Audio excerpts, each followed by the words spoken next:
Hi అండి అందరికీ. మేమైతే ఈరోజు పచ్చాపల కూర ఎలా వండుకున్నామో చూడండి. ఫస్ట్ అయితే చేపలను నీట్‌గా కడుక్కొని పక్కన పెట్టుకున్నాం.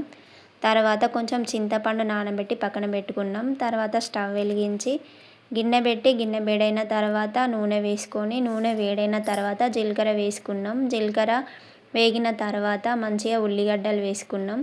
ఉల్లిగడ్డలు ఫ్రై అయిన తర్వాత మెంతికూర వేసుకున్నామండి. చేపల కూరలో మెంతికూర వేసుకుంటే చాలా టేస్టీగా ఉంటుందండి.